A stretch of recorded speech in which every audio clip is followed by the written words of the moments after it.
All right, now I want to talk about something really important, which is like fast versus slow playing, and also metronome versus no metronome playing. So, you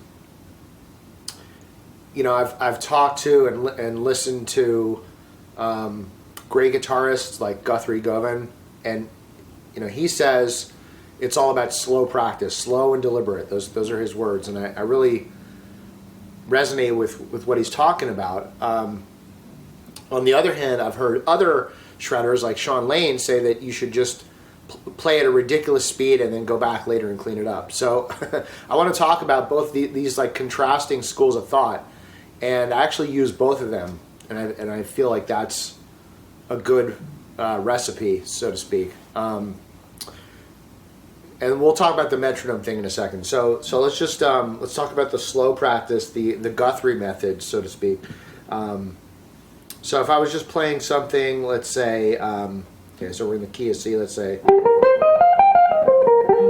There we go. So let's just say I'm practicing this fragment, 6 notes. And we'll talk about picking technique in a little bit here, but when he's talking about playing slow and deliberate,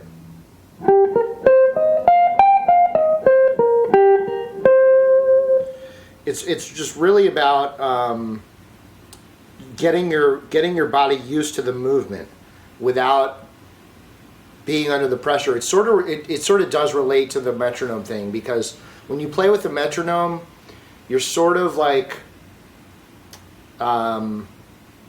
you're under pressure as far as like you have to play at a certain speed. You're trying to keep up with the pace. When you're not using the metronome, you can just go as slow as you want, and you know, like one thing is like avoiding the fingers flying up. That's part of good technique. So you don't have to get ridiculously close, but basically your fingers should be on top of the strings, on top of the frets.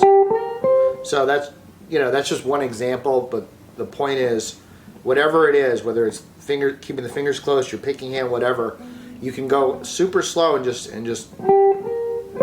really pay attention to the little movements. Like, you know, I'm shifting up from the B string to the high E string. I can kind of zoom into what I'm doing and see, okay, like, okay, my pinky was here. Now I need to shift up like this, and I'm just really just looking exactly where that finger's going. I know the other 2 fingers need to be right here.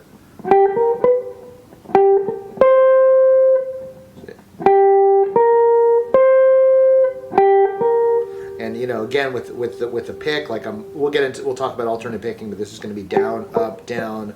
So when I go here, it's up. So I'm really paying attention to, like, I'm going to be doing an upstroke, and this finger's going to be here, and just all the little details.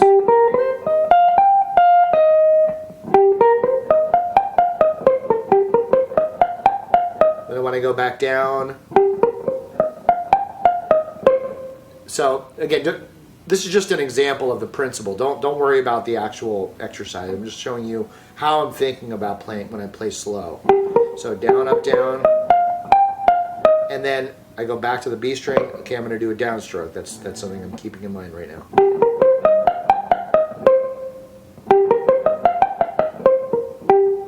Okay, I notice my fingers.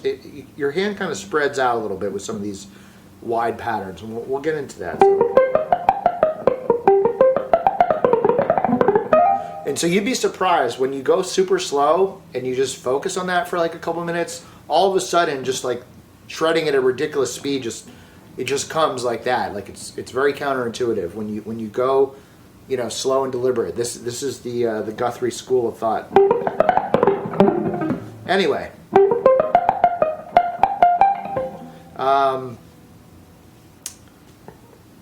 one thing you can do is you can set them. You can also use the metronome with super slow, and sometimes actually going like, I guess I call that super slow as opposed to just slow. When you go super slow, it's almost like when you're at the gym and you're doing those slow reps that are a lot harder than the, you know, if you're doing like a bicep, like a barbell curl. If you do it like super slow and let it down, it's a lot harder. Your arms get tired. So So if I'm setting, I'm not going to turn on the metronome, but we'll just imagine for a second if we have like a really slow beat, and I'm playing.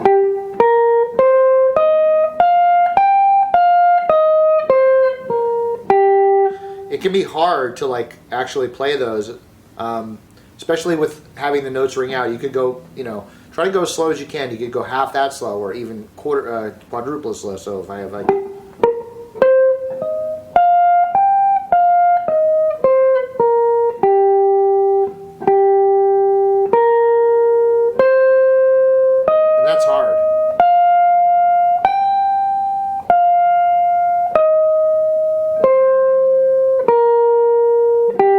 Very counterintuitive. You would think that the slower it is, the easier it is, but it's very hard to keep your hand there and have the notes ring out, and even remembering like, okay, did I go in an upstroke or downstroke? Sometimes if you get too slow, it sort of gets ridiculous, but you can go that slow.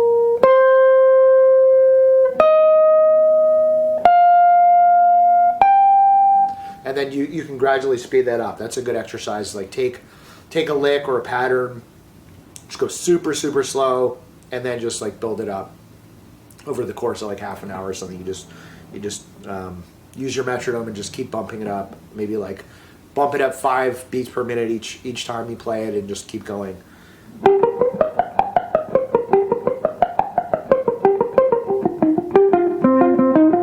And another part of this school of thought is just the comfort aspect. So you could be playing something at, let's say, 100 beats a minute and struggling, or you could be playing it and it's like it feels easy.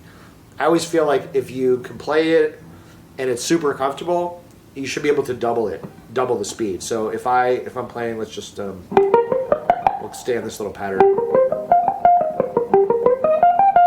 That feels pretty comfortable to me. Now it could feel more comfortable, but I'm still working on this stuff, but.